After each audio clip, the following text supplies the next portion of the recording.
இந்த நாளிலும் கூட தெரிந்து கொண்ட வேத பகுதி இது உயிர்த்தெழுந்த நாளாக இருக்கிறபடினால ஒரு உயிர்த்தெழுந்த செய்தியை நாம் கேட்க போகிறோம். சகல பிரஸ்தாபத்தை பார்க்கலாம் தேவன் தம்முடைய வார்த்தையை மகிமைப்படுத்தி இருக்கிறார். கம்யூனிஸ்ட் தேசம் அப்படின்னு கேள்விப்பட்டு இருக்கிறீங்களா? நிறைய நாடுகள் இருக்குது. ரஷ்ய தேசம் கடவுள் இல்லை என்று சொல்லுகிற ஒரு தேசம். கவனிங்க, ரஷ்ய தேசம் கம்யூனிஸ்ட் தேசம், கடவுளை இல்லைன்னு சொல்கிற ஒரு நாடு.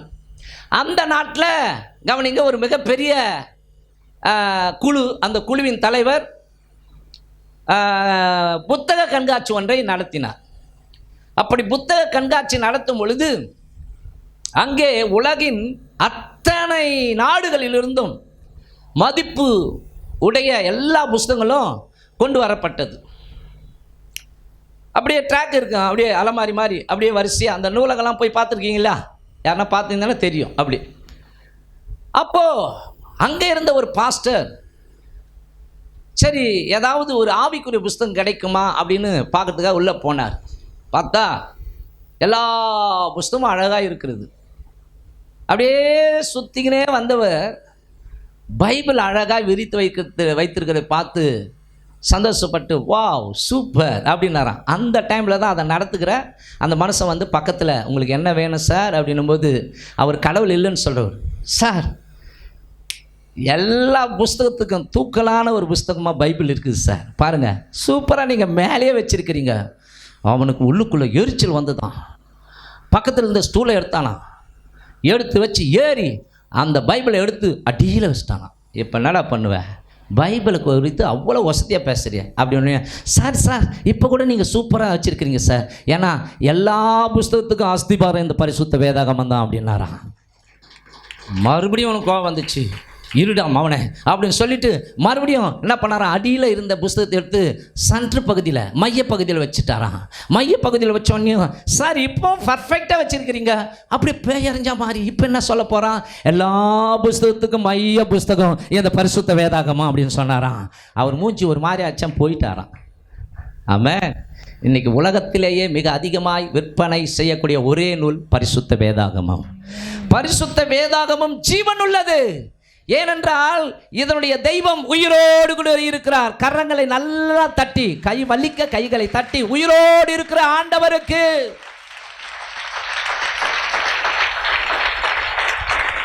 Price the Lord. இயேசு உயிர்த்தெழுந்தார்.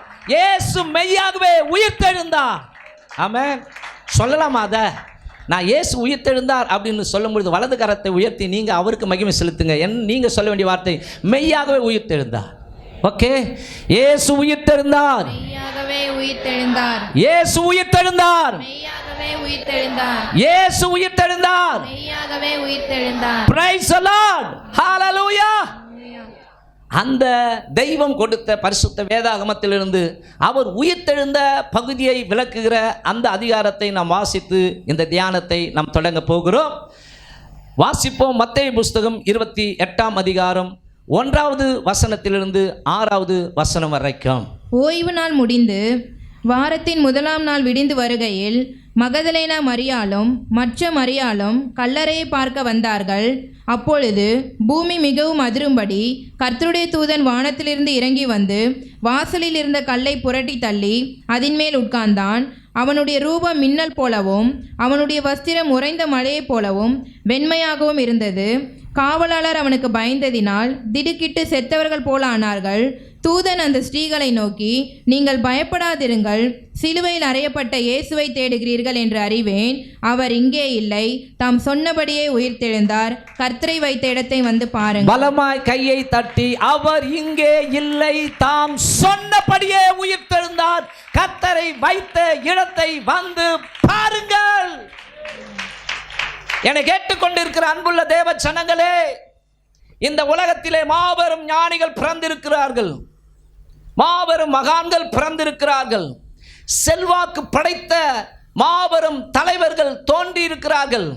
மக்கள் அவர்களை எல்லாம் தெய்வங்கள் என்று கூட அவர்களை வணங்கி இருக்கிறார்கள். அப்படிப்பட்ட மக்கள் எல்லாம் மரித்தார்கள், இன்றைக்கும் அவர்களுடைய கல்லறை மூடப்பட்டிருக்கிறது. ஒரே ஒருவருடைய கல்லறை இன்றைக்கும் திறந்திருக்கிறது என்றால் அது வானத்தையும் பூமியும் படைத்த ஆண்டவராக இயேசு கிறிஸ்து இந்த பூமிக்கு மனிதனாக வந்து மரித்து உயிர் தந்து மூன்றாம் நாள் உயிரோடு கூட எழுந்து, ஆமா ஆமா இங்கே இல்லை, அவர் மெய்யாகவே உயிர் தெழுந்தார் என்று சொல்லும்படிக்கு இன்றைக்கும் அவருடைய கல்லறை திறக்கப்பட்ட கல்லறையாய் சாட்சியாய் இருக்கிறது. ஹல்லேலூயா. நம்முடைய ஆண்டவர் ஜீவன் உள்ளவர். ஆமா, நெஞ்சில கையை வச்சு நிமித்தி சொல்லுங்க, என் ஆண்டவர் உயிர் உள்ளவர். ஆமா, யோபு சொல்றார், என் மீட்பர் உயிரோடு இருக்கிறார், அந்நிய கண்களால் அல்ல, என் சொந்த கண்களால் நான் அவரை காண்பேன். இந்த உலகத்திலே தேவனால் ஆகாத காரியம் ஒன்றுமே இல்லை அன்பானவர்களே, ஒன்றுமே இல்லை. ஸ்தோத்திரம். அப்படிப்பட்ட தெய்வம், கவனிங்கள், கண்மலையை பிளந்து அதிலிருந்து தண்ணீரை வரவழைத்தார். மாத்திரமல்ல, குருடாயில் என்று சொல்லப்படுகிற அந்த மாறாவின் தண்ணீர் என்று சொல்லுகிறார்களே, அது தண்ணீர் அல்லவாம், குருடாயில்.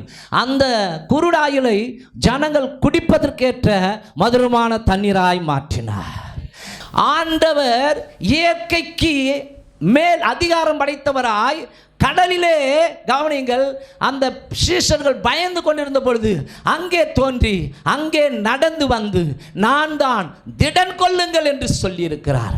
அந்த சீஷர்களுக்கு பல காரியங்களை சொன்ன தெய்வம் அந்த சீஷர்களுக்கு மாத்திரமல்ல, இப்பொழுது அவரை பின்பற்றுகிற அவருடைய சீஷர்களாகிய நமக்கும் சொல்லுகிறார், மரித்தேன் ஆனாலும் இதோ சதா காலமும் உயிரோடு கூட இருக்கிறேன், உலகத்தின் முடிவு பரியந்தம் சகல நாட்களிலும் நான் உங்களோடு கூட இருக்கிறேன் என்று சொன்ன தெய்வம் நம்மோடு கூட இருக்கிறார்.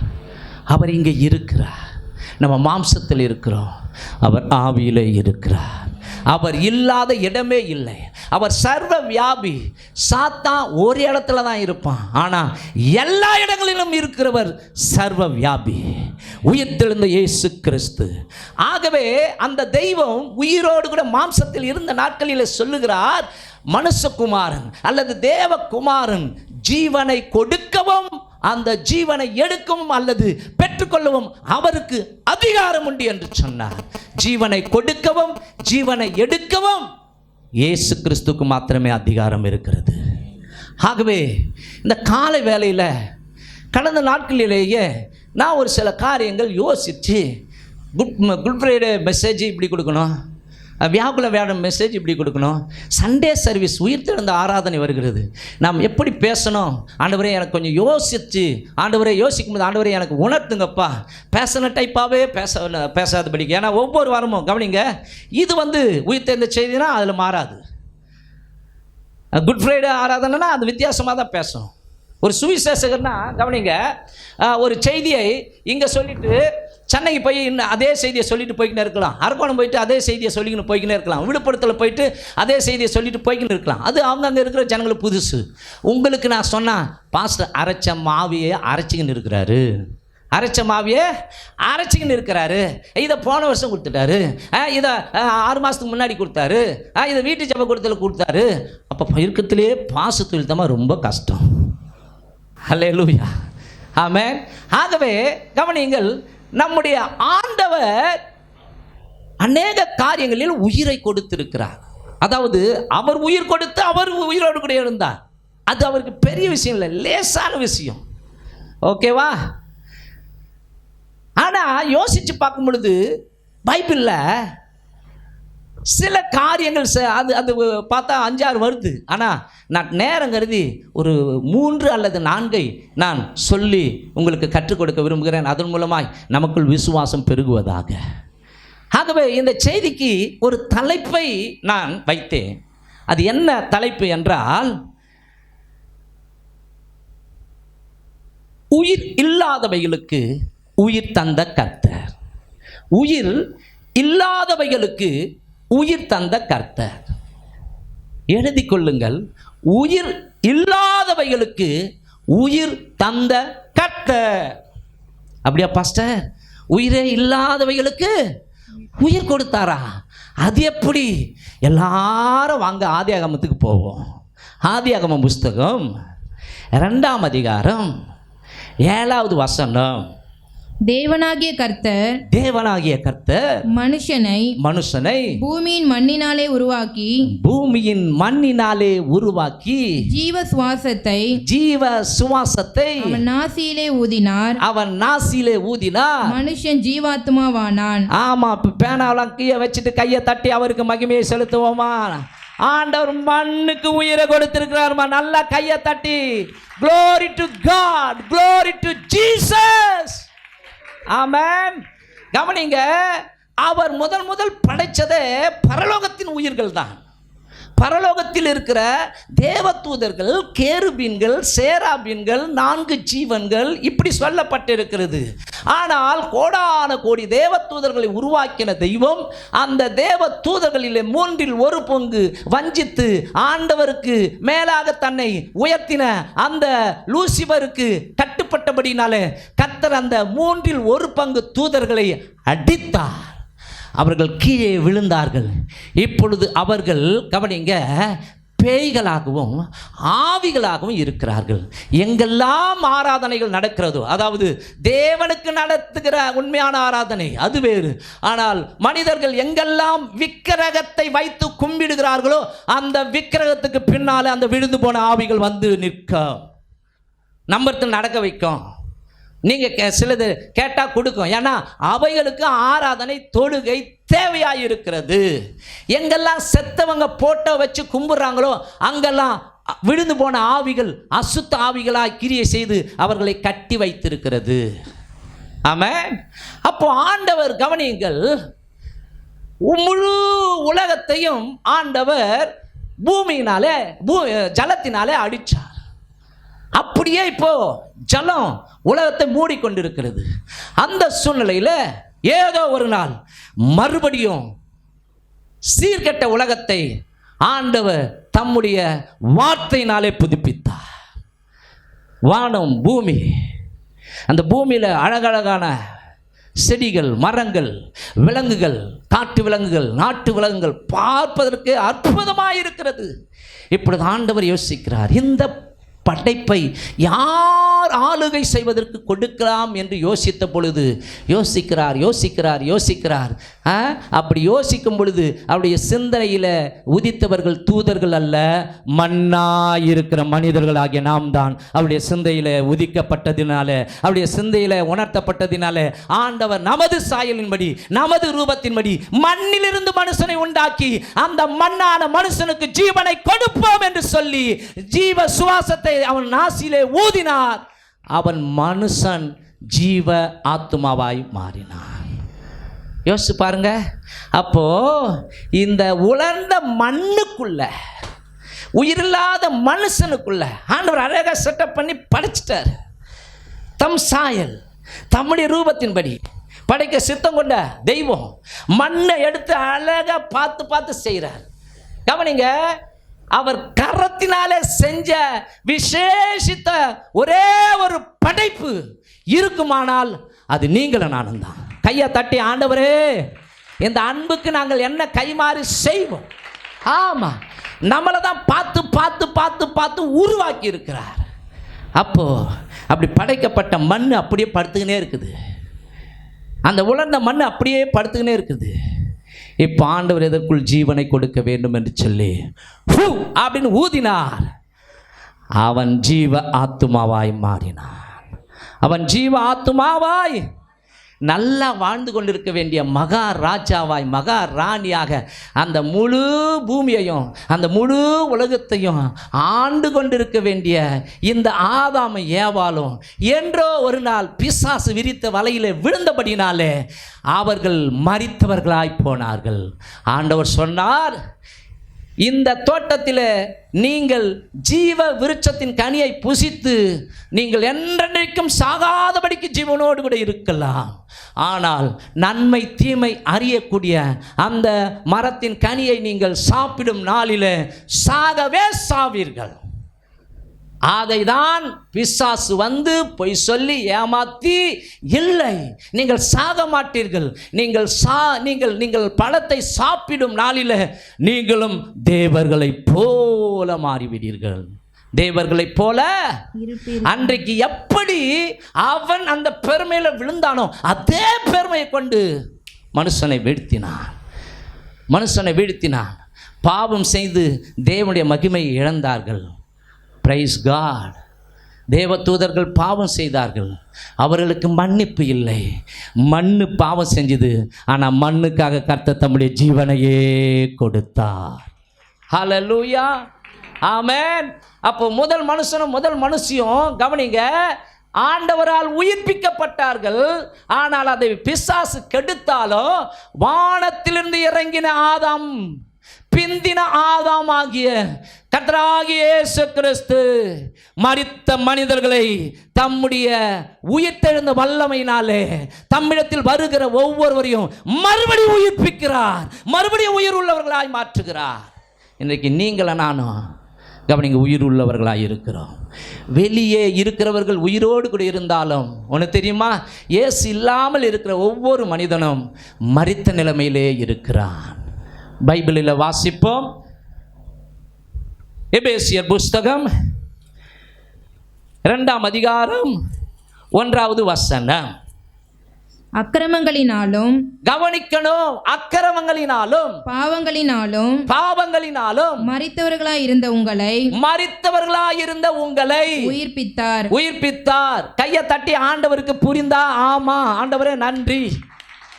இங்கே பவுல் சொல்றாரு, அக்கிரமங்களினாலும் பாவங்களினாலும் மரித்தவர்களாய் இருந்த உங்களை உயிர்ப்பித்தார். 1995க்கு முன்னாடி ஆண்டவர் கவனிங்க, ஆண்டவர் என்கிட்ட வருவதற்கு முன்பாக நான் செத்து போன ஒரு வாழ்க்கை தான் வாழ்ந்து கொண்டு இருந்தேன். உயிர் இருந்தது, ஆனா ஆவியில செத்து போயிருந்தேன். ஆவியில ஜீவன் இல்லை, எனக்கு அவருக்கு தொடர்பு இல்லை. என்றைக்கு இயேசு கிறிஸ்து என் உள்ளத்தில் வந்தாரோ அப்பொழுது அக்கிரமங்களினாலும் பாவங்களினாலும் மரித்த என் ஆவியை மறுபடியும் கர்த்தர் உயிர்ப்பித்தார். அல்லேலூயா, ஆமென். அப்போ அன்பானவர்களே ஸ்தோத்திரம். கவனிங்க, நமக்கெல்லாம் ஒரே ஒரு மரணம் தான், ஆனால் இயேசு இல்லாமல் இருக்கிறவங்களுக்கு 3 மரணம். என்ன மரணம்? ஒன்று ஆவிக்குரிய மரணம், 2வது சரீர மரணம், 3வது நித்திய மரணம். அதாவது அக்கினி கந்தமும் எரிகிற நெருப்பு கடல் என்று சொல்லப்படுகிற நித்திய மரணம். ஆனால் உனக்கு எனக்கு ஒரே மரணம் தான் இருக்கிறது. அது என்னன்னா தற்காலிகமான நித்திரை. இந்த உடம்பிலிருந்து உயிர் எடுத்துக்கொள்ளப்பட்டு கொஞ்ச காலத்துக்கு கவனிங்க பாரடைசில் வாசம் பண்ணோம். ஆனால் மத்திய ஆகாயத்தில் கர்த்தராகிய இயேசு கிறிஸ்து பிரதான தூதனுடைய எக்கால சத்தம் தொனிக்க அவர் நடு வானத்தில் வந்து நிற்கும் பொழுது கவனிங்கள், ஒரு நிமிஷத்தில் அங்கே பிரதான தேவத்தினுடைய எக்கால சத்தம் தொனிக்கும் பொழுது செத்தவங்க எல்லாம் உயிரோடு கூட எழுந்திருப்பார்கள். பின்பு உயிரோடு இருக்கிற நீங்களும் நானும் ஒரு நிமிஷத்தில் ஒரு இமைப்பொழுதில் மறுரூபமாகி எல்லாரும் நடு வானத்தில் கூட்டி சேர்த்து கொள்ளப்பட்டு முதல் முறையாக பரலோகம் திறக்கப்படும். நம்ம எல்லாரும் தேவனுடைய ராஜ்யத்துக்குள்ள பிரவேசிப்போம். அல்லேலூயா.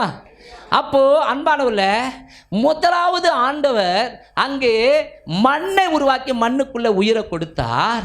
அந்த மண்ணு தப்பு பண்ணிச்சு, மரண தண்டனை கொடுத்தார். ஆனாலும் அந்த மரணத்தை நிவர்த்தி பண்ணும்படிக்கு அவரே சிலுவையில் பலியானார். இன்றைக்கு உயிரோடு கூட இருக்கிறார். அந்த இயேசு கிறிஸ்துவை எந்தெந்த ஆத்துமாக்கள் எல்லாம், எந்தெந்த மனிதர்கள் எல்லாம் உள்ளத்தில் ஆண்டவராக இரட்சகராக ஏற்றுக்கொள்கிறார்களோ அவர்களுடைய ஆவி உயிர்ப்பிக்கப்படுகிறது. இன்றைக்கு ஞானஸ்நானம் எடுக்கிற பிள்ளைகளுடைய ஆவிகள் எல்லாம் உயிர்ப்பிக்கப்படுகிறது.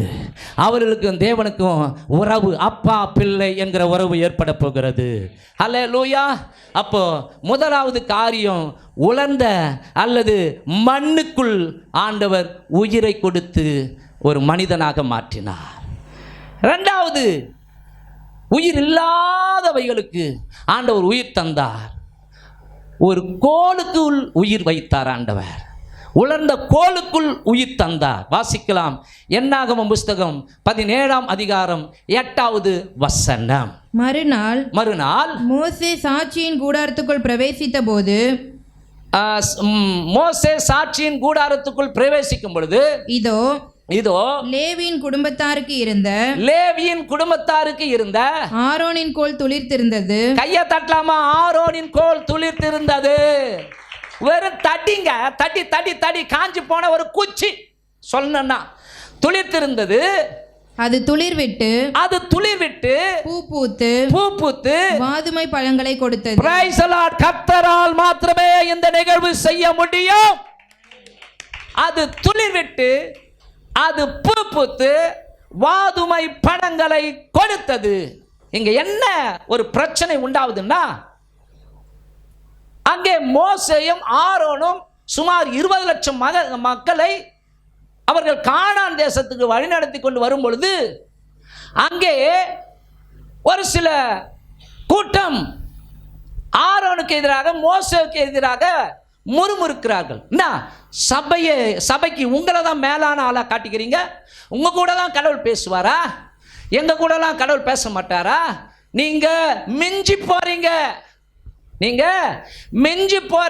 எங்க கூட கர்த்தர் இருக்கிறார் அப்படின்னு சொல்லி கோராகு என்கிற கூட்டத்தாரும், தாத்தான் என்று சொல்லுகிற மனுஷ கூட்டத்தாரும், அபிராம் என்று சொல்லப்படுகிற மனுஷ கூட்டத்தாரும், ஓன் என்று சொல்லப்படுகிற இப்படிப்பட்ட குழுக்கள் எழும்பி ஒருத்தர் கவனிங்க ஆவேசமா பேசுறாங்க. எங்க கூட என் கர்த்தர் இருக்கிறாயா,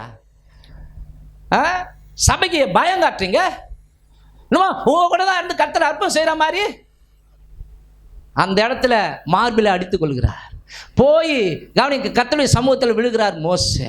ஆண்டவரே நான் என்ன செய்யட்டுன்னு கதறுகிறார். மோசே எழுந்திரு, ஒவ்வொரு வம்சத்தின் கோலையும் வாங்கு, ஒவ்வொரு வம்ச தலைவனின் கோலையும் வாங்கு. வம்ச தலைவன் எப்பவுமே வயசானவனா தானே இருக்கணும், ஆமாவா இல்லையா? என்ன சொல்றீங்கம்மா? கொட்டாய் வருதாம்மா? தூக்கம் வருதாம்மா? தூக்கம் வருது, தூக்கம் வரல பாஸ்டர் அப்படின்றவங்க அல்லேலூயா.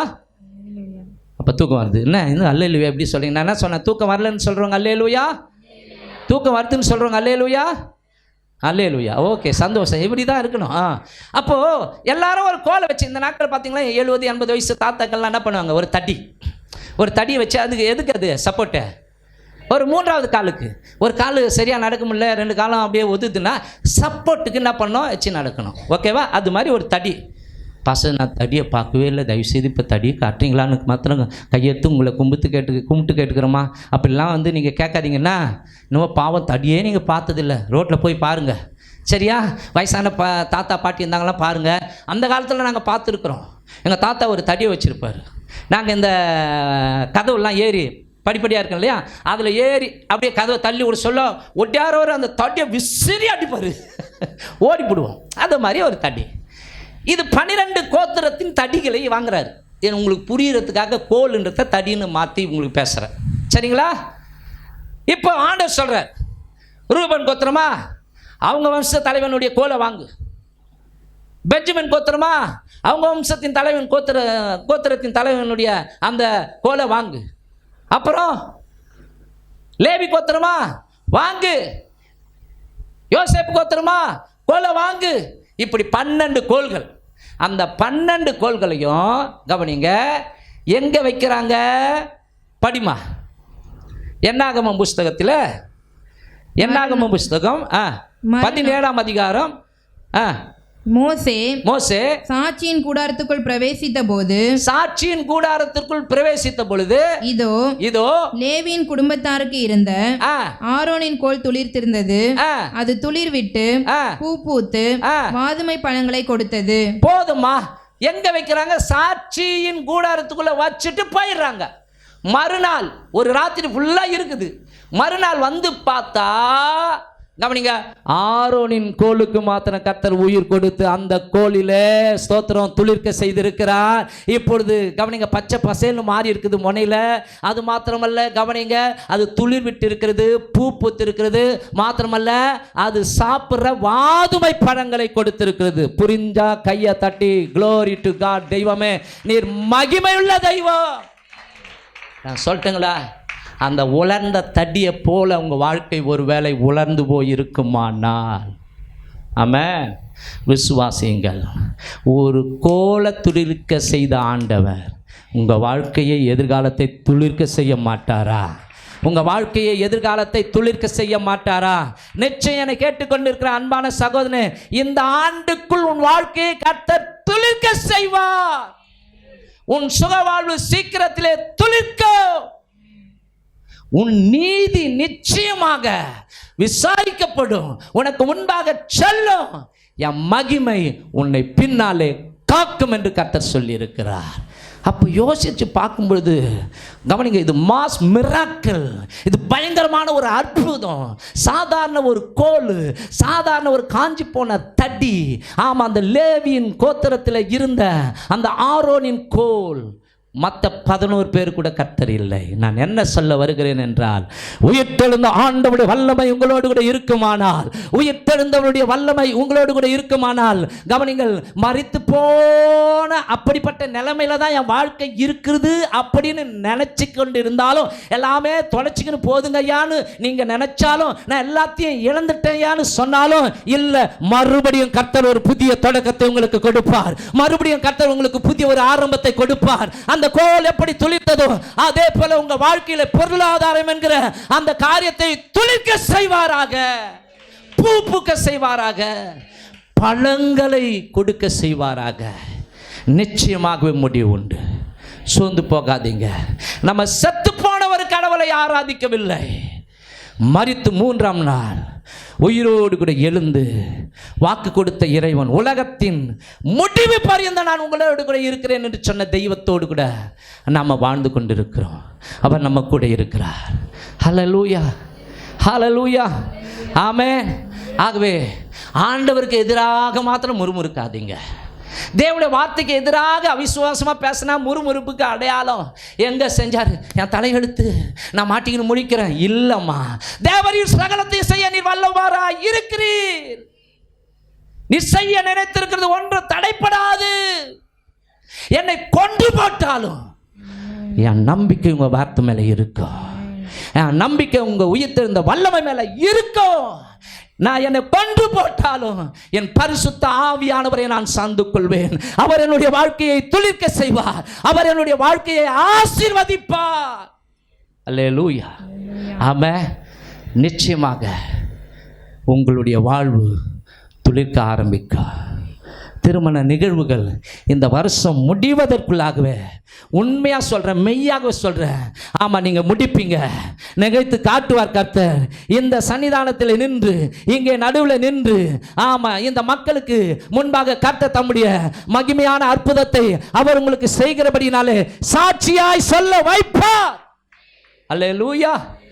ஒரு சாதாரண குச்சிக்கே உயிர் தந்து, ஒரு சாதாரண கோலுக்கே உயிர் தந்து, பூ பூக்க வச்சு, துளிர்விட வச்சு, பழங்களை காய்க்கும்படிக்கு அற்புதம் செய்கிற ஆண்டவர் நீங்களும் நானும் அவருக்கு விசேஷமானவர்கள். ஆமென். நிச்சயமாக நம்மளையும் துளிர்க்க வைப்பா, ஆசீர்வதிக்க வைப்பா. நாம் அவருக்கு கனி கொடுக்கிறவர்களாய் மாறுவோம். நம்பர் 3,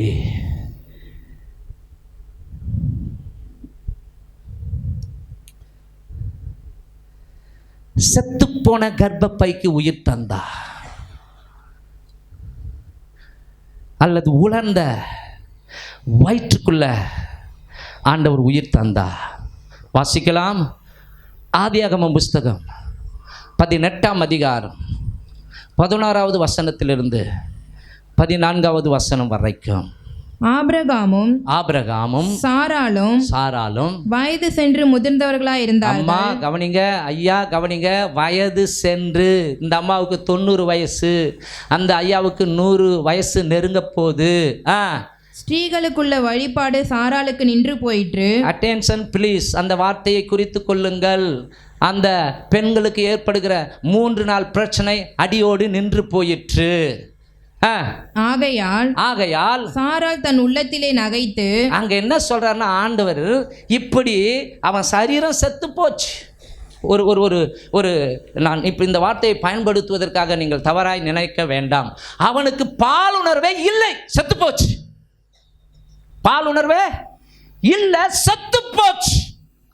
அப்படிப்பட்ட கிழவனை பார்த்து, பாலுணர்வே செத்து போன கிழவை பார்த்து, மாத்திரமல்ல கர்ப்பப்பையே செத்து போச்சு, அந்த பெண்மணியை பார்த்து கர்த்தர் சொல்றாரு, உங்களுக்கு ஒரு குழந்தையை கொடுப்பேன்னா. யோசிச்சு பாருங்க, இது எப்படிப்பட்ட ஒரு நிகழ்வு. ஆகவே இதை சொன்ன உடனே சாராள், படிமா, ஆகையால் சாராள் தன் உள்ளத்திலே நகைத்து, அந்த வார்த்தையை ஆண்டவர் ஒரு குழந்தைய கொடுப்பேன் அப்படின்னு சொன்னோடனே உள்ளத்துல சிரிக்கிறார்.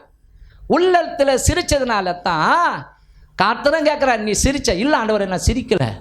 இல்லை, நான் உனக்கு சொன்ன மாதிரியே உன் கர்ப்பப்பைக்கு ஜீவனை கொடுத்து அந்த ஜீவனுக்குள்ள இன்னொரு ஜீவன் உதிர்க்கும்படிக்கு செய்வேன். அந்த ஜீவன் மாம்சமாய் பூமிக்கு வெளிப்படும்.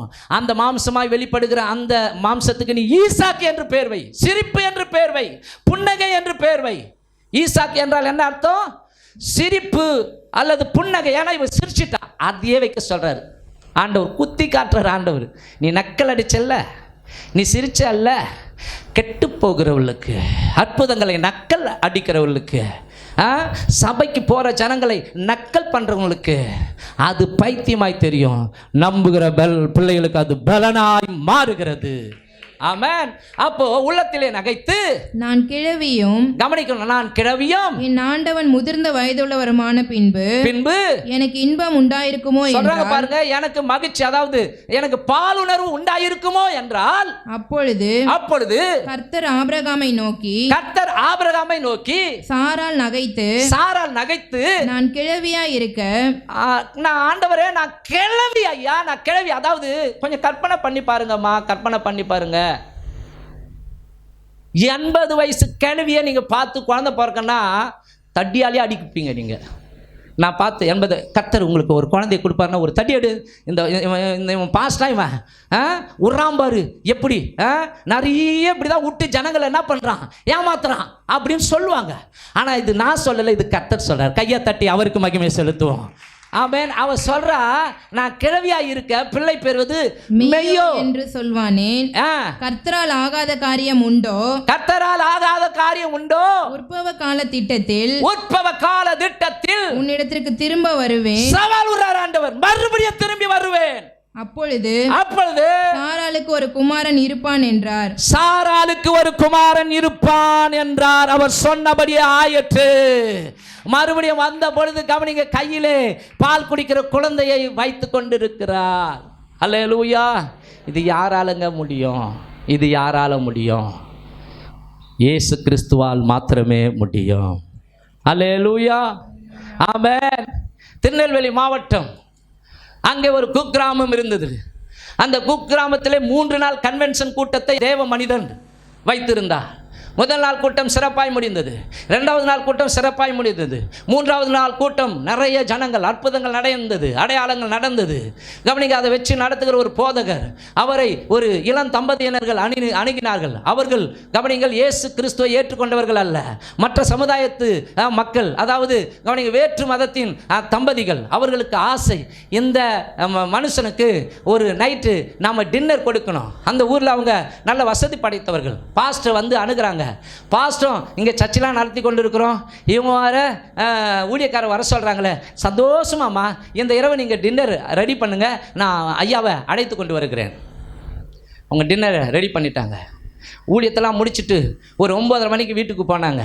போன உடனே அழகான விருந்து. அந்த ஊழியக்காருக்கு ஆச்சரியம், கிறிஸ்துவ பிள்ளைகள் கூட இப்படி வைக்க மாட்டாங்க, இப்படி உபசரிக்கிறாங்களே அப்படின்னு சொல்லி அவங்க அந்த ஊழியக்காரர் ரொம்ப ஆச்சரியப்பட்டு, கவனிங்க, எல்லாத்தையும் சாப்பிட்டு முடித்து கடைசியாக ஜெபிக்கலான்னு சொல்லி கண்ணை மூடி ஜெபிக்க ஆரம்பிக்கிறார். அவங்களும் பயபக்தியாக கண்ணை மூடுறாங்க.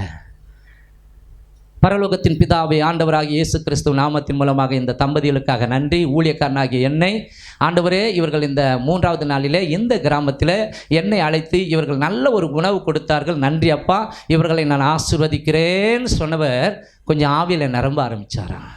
நிரம்பினோடனே, ஆண்டவரே, நீர் இவர்களுக்கு ஒரு ஆண் பிள்ளையை கொடுத்தமைக்காக உமக்கு நன்றி, அதை இவர்கள் கையிலே வைத்திருக்கிறார்கள், கோடா கொடி ஸ்தோத்திரம்னு சொல்லி அவர் ஆவியில் நிரம்பி அந்நிய பாஷையை பேசும்போது டக்குன்னு இவங்க கண்ணை தந்துட்டாங்க. 2 பேரும் ஒருத்தர் பார்க்க, பாஸ்ட்டுக்கு இப்போ கை ஒது, ஏன்னா குழந்தை இல்லை. ஆனால் அவங்களுக்கு தெரியாது, பாஸ்ட்டுக்கும் தெரியாது. இப்போது மரியாதைலாம் கொஞ்சம் குறையுது. ஜெபம் பண்ணிவிட்டு பார்த்தோன்னே இப்போ பார்வை வித்தியாசமான பார்வை. என்னம்மா ஒரு மாதிரி பார்க்குறீங்க, எதனா தப்பாக சொல்லிட்டேன்னா, தப்பாக ஜெபம் பண்ணிட்டேன்னா? ஐயா, இந்த குழந்தை பிறக்கும், ஆம்பளை பையன் பிறப்பான், அப்போ இத்தனை 3 நாள் பேசுனதெல்லாம் நீங்கள் போய் தானே? இல்லைம்மா, கடவுள் சொன்னார், அதை தான் உங்களுக்கு சொல்லிட்டேன், தயவு செய்து ஐயா போங்க. இல்லை என்ன சொல்லுங்க ஐயா, என்னுடைய கர்ப்பப்பை எடுத்து 6 மாதம் ஆகிறது. அதில் ஒரு கேன்சர் கட்டி வந்துச்சு. அந்த கர்ப்பப்பை எடுத்து 6 மாதம் ஆகுறது. இப்படி அநியாயத்துக்கு போய் சொல்கிறீங்களேன்னு அவர் சொன்னாராம், எனக்கு தெரியாது, நான் சொல்லவில்லை. நான் சொன்னால் அது போய் படைத்த இறைவன், உன்னை கருவில உருவாக்கின கர்த்தர் சொன்னார். அதெல்லாம் எனக்கு தெரியாது, ஆண்டவர் சொன்னதை சொல்லிட்டேன். ஓகே, போயிட்டார். சரி, நடந்த அற்புதம் போனா கௌரவம். ஆனால் அவர் கர்த்தர் சொன்னாருமா, எனக்கு தெரியாதுன்னு போயிட்டார். நாட்கள் நகர்ந்தது. கவனிங்க, ஒரு 6 மாதம் கழிந்திருக்கும். திடீரென்று அந்த மகளுக்குள்ளாக கவனிங்க என்னவோ பிரச்சனை ஏற்பட்டு இருக்கிறது. டாக்டர்கிட்ட போனாங்க. டாக்டர்கிட்ட போனவொடனே ஸ்கேன் பண்ணாங்க. ஸ்கேன் பண்ணவொடனே இது என்னமோ தெரியல, இன்னும் ஒரு 2 மாதம் கழிச்சு வா, நம்ம மறுபடியும் ஏற்கனவே அந்த கேன்சர் கட்டி ஏதாவது வந்திருக்குதான்னு தெரியாது, இதை பார்க்கணும் அப்படின்னு சொல்லி ரொம்ப அதிநவீன கருவிலாம் இங்கே இல்லை, இன்னும் கொஞ்ச நாள் ஒரு ஒரு 10 நாள் இருமா அப்படின்னு சொல்லி அந்த குடும்ப டாக்டர் அவர் கவனிங்க மறுபடியும் கொஞ்ச நாள் அனுப்பிட்டு மறுபடியும் வர வச்சு பார்க்கும் பொழுது பார்த்தா கர்ப்பப்பையில் கட்டி இருக்கிறது. கர்ப்பப்பையில் கட்டி மாதிரி இருக்குது. அவன் சொன்னாரம்மா, மறுபடியும் உனக்கு கட்டி மாதிரி உருவாகி இருக்குது. சாரி, கர்ப்பப்பையில் வயிற்றுக்குள்ளே கட்டி இருக்குதுமா, ஆகவே கட்டி எடுக்கணுமா அப்படின்னு சொல்லி அவர் சொல்லிட்டு நாளைக்கு வாமான்னாரான். இப்போது அவருடைய சீஃப் டாக்டர் இன்னொருத்தர் இருக்கிறார். அவர் மறுபடியும் அவரை செக் பண்ணோம். அவர் செக் பண்ணாராம். செக் பண்ணி அதிர்ந்து போயிட்டாராம். எல்லாரையும் அசிஸ்டண்ட்டு கூப்பிட்டாராம். ஏப்பா என்னப்பா, இந்த அம்மாவுக்கு நம்ம கர்ப்பப்பை எடுத்தாச்சு. ஆமாய்யா, என்ன இப்போ கர்ப்பப்பை இருக்குது அந்த பெண்மணிக்கு. அந்த கர்ப்பப்பையில் 3 மாதம் ஒரு குழந்தை உருவாகி இருக்கிறது. கன்ஃபியூஷன். இப்போ எல்லா டாக்டருக்கும் ஃபோன் அடிக்கிறாங்க. அவங்களுக்கு தெரிஞ்ச டாக்டர்லாம், டாக்டர் இது எப்படி சாத்தியம், அந்த பொண்ணுக்கு நாங்கள் கர்ப்பப்பை நாங்கள் தான் எடுத்தோம், எங்களுக்கு நல்லா தெரிஞ்சவங்க, இது எப்படி எப்படி எப்படி எப்படி இல்லைன்னா மருத்துவம் ஃபெயிலியர் ஆகிடும் இல்லையா, எல்லாம் ஒரு மாதிரி சொல்லுவாங்களே, எடுக்கலன்னு சொல்லுவாங்க, ஏமாற்றிட்டுங்க, இந்த ஹாஸ்பிட்டல் ஏமாற்றிட்டாங்கன்னு சொல்லுவாங்க, என்னவோ பணம் முழுக்கிறதுக்காக இப்படிலாம் பண்ணிட்டாங்கன்னு சொல்லுவாங்க. ஆகவே மருத்துவ குழு பேசினாங்களாம். மருத்துவ குழு பேசி இறுதியாக இது ஒரு மெடிக்கல் மிராக்கிள். அவங்க கும்புற கடவுள் அவங்களுக்கு என்ன பண்ணியிருக்கிறாரு, பயங்கரமான ஒரு அற்புதத்தை செஞ்சுருக்கிறார். சொல்லிடுங்க. அந்த தம்பதிகளை வர வைக்கும் போது அவங்க முகலாம் வேத்து போச்சு. ஏன்னா மறுபடியும் கேன்சர் கட்டி அப்படி இப்படின்னு சொல்ல போகிறாங்க அப்படின்னு சொல்லி அவர் சந்தோஷமாக, நீங்கள் கும்புற கடவுள் உங்களுக்கு அற்புதம் செஞ்சுருக்கிறாரு. என்னையா நீங்கள் 3 மாதம் கன்ஜீவாக இருக்கிறீங்க, அவ்வளோதானே. கைத்தட்டல். கர்த்தரால் ஆகாத காரியம் ஒன்று உண்டோ. இது இந்த காலத்து நவீனமயமான இந்த காலத்தில் படித்த மக்களுக்கும் விஞ்ஞானிகளுக்கும் மருத்துவர்களுக்கும் இது நகைப்புக்குரியதாக இருக்கிறது. கடவுளால் முடியாத ஒரு காரியமே இல்லை. மண்ணை பிசைஞ்சு மனுஷனை உருவாக்குவதற்கு அவர் முடியுமானால் ஏங்க செத்து போன ஒரு கர்ப்பத்துக்குள்ள மறுபடியும் ஒரு ஜீவனை கொடுக்க அவரால் முடியாது? மறுபடியும் ஏன் அந்த 3 நாள் மாத வழிபாடை உண்டாக்க முடியாது? மறுபடியும் ஏன் அவரால் பால் உணர்வை கொடுக்க முடியாது? முடியும். தேவனால் கூடாத காரியம் ஒன்றுமே இல்லை. அப்புறம் பார்த்தா ஆபிரகாமுக்கு கவனிங்க, ஸ்தோத்திரம், ஈசாக்கு, அப்புறம் அடுத்தது இஸ்மவேல், அடுத்தது கேத்தூராளுக்கு பிள்ளைகள், இப்படிலாம் 3வது கல்யாணம் வரைக்கும் பண்ணுறாரு அவர். ஹல்லேலூயா.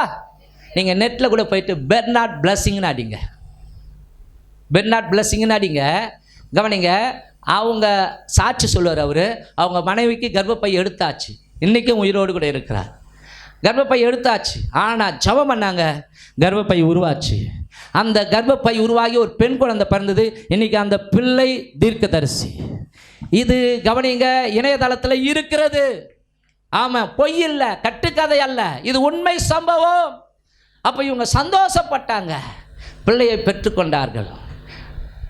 இன்னொரு பக்கத்து கிராமத்தில் ஒரு 3 வருடம் கழித்து கவனிங்க, அதே ஊழியக்காரர் மீட்டிங் நடத்தும் பொழுது இந்த ஆண் பிள்ளையை, பிறந்தது ஆண் பிள்ளை, இந்த ஆண் பிள்ளையை கொண்டு போய் அவர் மேடை எல்லாம் முடிச்சுட்டு ஜெபம் பண்ணுற அந்த இடத்துல போய் நின்னாங்களா. ஐயா எங்களை தெரியுதா? அவர் எவ்வளோ பேரை பார்ப்பார் இல்லையா? தெரியலையே, சொல்லுங்கம்மா. ஐயா இந்த கிராமம் 3 நாள் மீட்டிங், நீங்கள் வந்தீங்க, எங்களுக்கு கர்த்தர் ஒரு குழந்தைய கொடுக்குறான்னு சொன்னீங்க, கர்ப்பப்பையை நான் எடுத்தாச்சு, நீங்கள் போய் சொல்கிறீங்கன்னு சொன்னேனே. ஆமாம் சொல்லுங்க, நான் வருது, இந்த குழந்தை தோங்க, இப்போ நாங்கள் கிறிஸ்தவர்களாய் மாறிவிட்டோம். ஹல்லேலூயா, ஆமென். அப்போ கவனிங்க, செத்து போன கர்ப்பப்பைக்குள்ள கவனிங்க மறுபடியும் ஆண்டவர் ஜீவனை கொடுக்கிறார். ஆமென். அப்படி ஆண்டவர் செய்கிறார்னா கவனிங்க, இந்த நாட்களில் செய்ய மாட்டாரா? இந்த நாட்களில் செய்ய மாட்டாரா? எத்தனையோ பிள்ளைகளுக்கு 15 வருஷம், ஆமாம் 17 வருஷம் நான் கண்ணால் பார்த்துருக்குறேன், குழந்தையே இல்லை. ஆனால் அந்த பிள்ளைங்க ஆலயத்துக்கு வந்து கர்த்தரால் ஒரு பிள்ளையை பெற்ற எத்தனையோ நிகழ்வுகள் இருக்கிறது. அன்னாளின் கர்ப்பம் கவனிங்க அடைக்கப்பட்டிருந்தது. கர்த்தர் அதை புதுப்பித்து அந்த அன்னாளுடைய கர்ப்பத்துக்குள்ள ஒரு ஆண் பிள்ளையாகிய தீர்க்கதரிசி ஆகிய சாமுவேலை பிறக்கும்படிக்கு கர்த்தர் செய்தது உண்மையானால், இந்த புதிய ஏற்பாட்டு காரியங்களில், இந்த புதிய ஏற்பாட்டு காலத்தில் உங்களுக்கு எனக்கும் கவனிங்க மருத்துவ ரீதியான அற்புதங்களை செய்வதற்கும் ஆண்டவர் வல்லவராய் இருக்கிறார். குணமாக்க முடியாத வியாதியையும் அவர் குணமாக்க வல்லவராய் இருக்கிறார். ஹல்லேலூயா. அன்னைக்கு ஒரு நாள் ஒரு தம்பியை பார்த்தேன். அவர் போலீஸ்காரன். அவருக்கு தான் அதனால தான் வர புதன்கிழமை மீட்டிங் வைக்க முடியல. அவருக்கு சீமந்தம் நடக்க போகுது. அப்போ என்னப்பா உடம்புல அந்த சுகர்லாம், சுகரே கிடையாதுன்றார். கையை தட்டி ஆண்டவருக்கு மகிமை செலுத்துவோமா? சுகரே இல்லை, சுகரே கிடையாதுன்றார். இப்போ மாத்திரையே அவர் சாப்பிடுறது இல்லையா? ஸ்தோத்திரம். இன்றைக்கும் விசுவாசத்தினால் நீதிமான் பிழைப்பான். ஆமாம். அதாவது உங்களுக்கு அந்த தெய்வீக விசுவாசம் இருந்தால் நீங்கள் நடந்து கொள்ளுங்கள். தெய்வீக விசுவாசம் இல்லை பாஸ்டர், அது வர வரைக்கும் நான் மாத்திரையை சாப்பிட்றேன்னா தப்பே கிடையாது. ஆனால் நம்முடைய ஆண்டவர் உயிர்ப்பிக்கிற ஆண்டவர்னு சொல்ல வரேன். ஹல்லேலூயா. 4வது காரியத்தை சொல்லி நான் முடிக்கிறேன். மரித்த உடலுக்குள் உயிர் தந்த ஆண்டவர். வாசிப்போம்.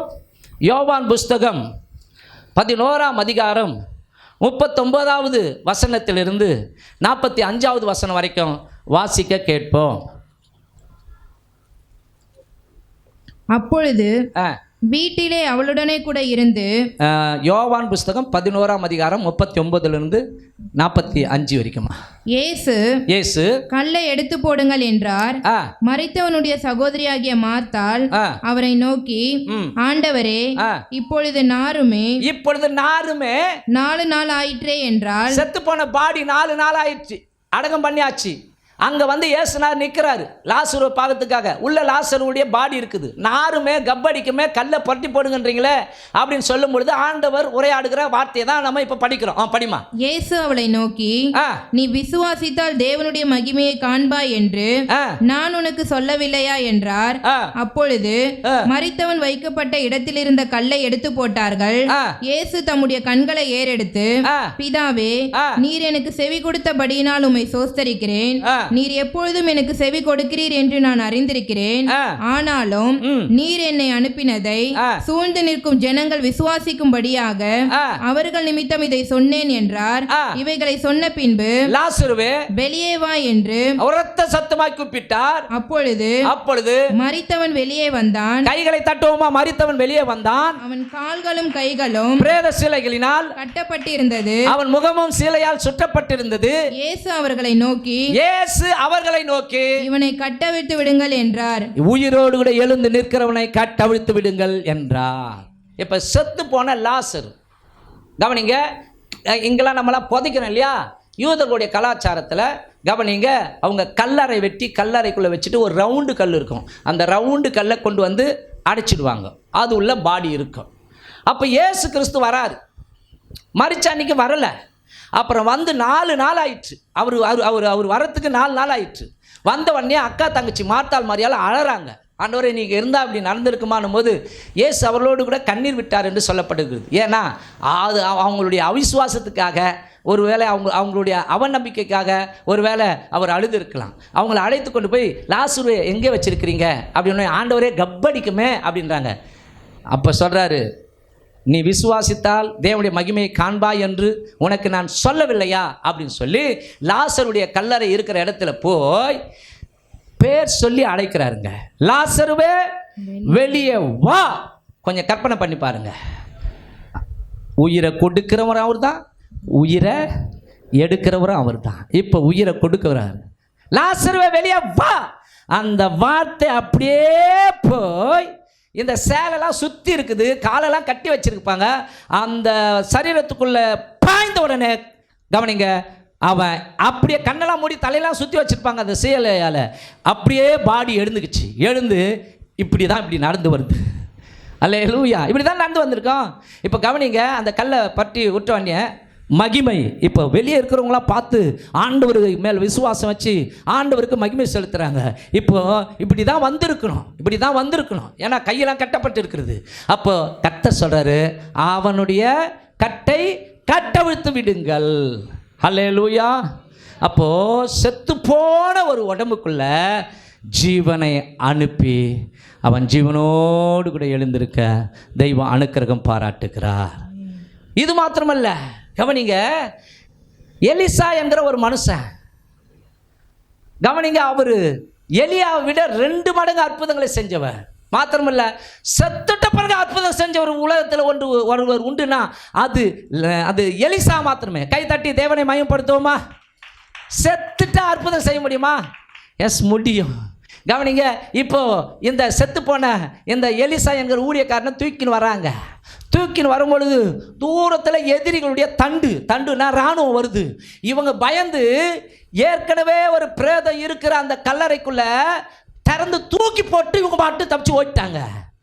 இந்த செத்து போன பாடி ஆகிய எலிசாவுடைய சரீரம் செத்து போன சரீரத்துக்கு மேலே விழுந்தவளனே அங்கே ஏற்கனவே செத்து போயிருந்த சரீரம் உயிர் பெற்று இந்த சரீரத்தை தள்ளி உயிரோடு கூட எழுந்தது. காரணம், அவனுடைய எலும்புகளுக்குள்ள வல்லமை இருந்ததா. கையை தட்டி தேவனுக்கு மகிமையை செலுத்துவோமா? செத்து போன மனிதன் அற்புதங்களை செய்கிறவன் எலிசா. அவன் செத்துட்டாலும் அவன் எலும்புக்குள்ள அபிஷேகம் இருக்கிறது.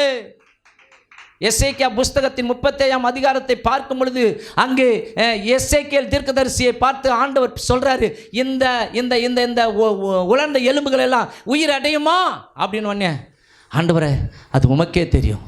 அந்த உலர்ந்த எலும்பை பார்த்து தீர்க்க தரிசனம் சொல்லு அப்படின்னு ஒன்னே, கவனிங்க, அந்த உலர்ந்த எலும்புகள் எல்லாம் ஒன்னோடு ஒன்று ஜாயிண்ட் ஆகி மாத்திரமல்ல நரம்புகள்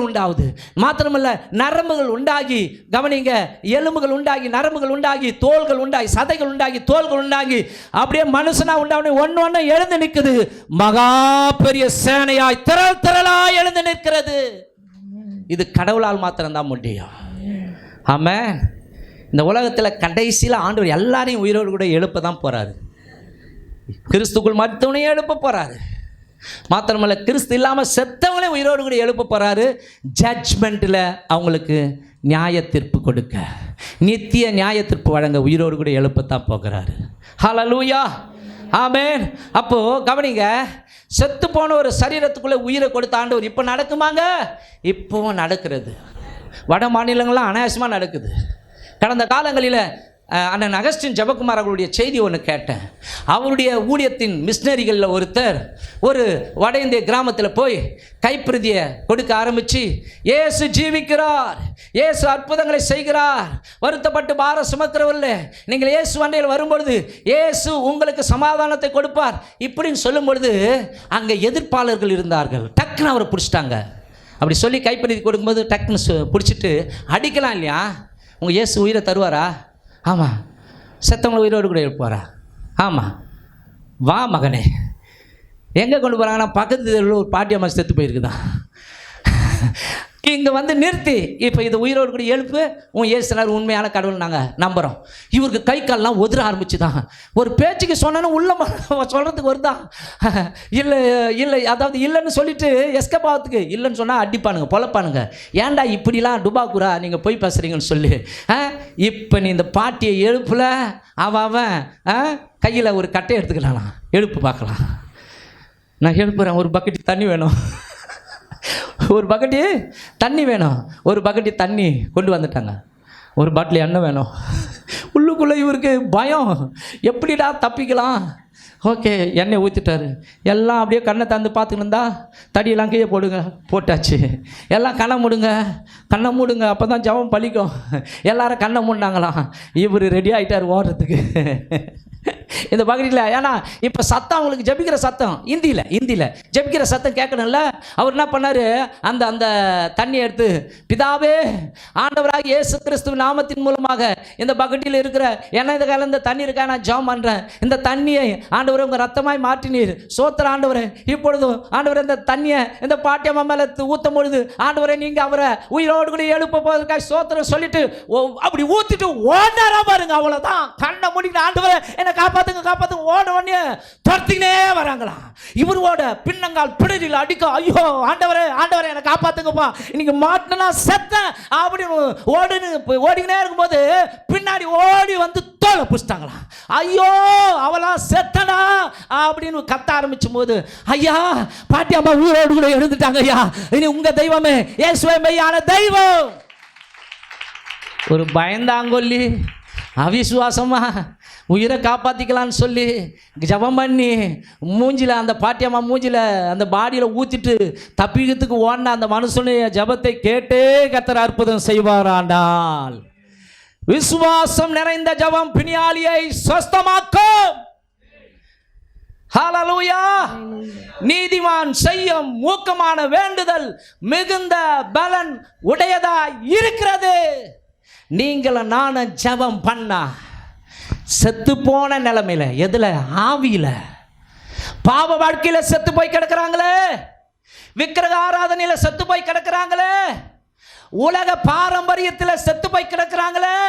யாரு உன் சொந்தம், யான் சொந்தம், உன் ரத்தம், உன் கூட பிறந்த பரப்பு, என் கூட பிறந்த பரப்பு, உங்களுடைய ரத்த சம்பந்தப்பட்ட உறவுகள், என் ரத்த சம்பந்தப்பட்ட உறவுகள். நாம விசுவாசத்தோடு கூட ஜெபம் பண்ணா கர்த்தர் மறுபடியுமாய் அவர்களை உயிர்ப்பிப்பார். அவர்கள் ஆண்டவரே மெய்யான தெய்வம், இயேசுவே மெய்யான தெய்வம், இயேசுவே ரட்சகர், இயேசுவே உலகத்தின் உண்மையான தெய்வம் என்று சொல்வார்கள் அல்லவா.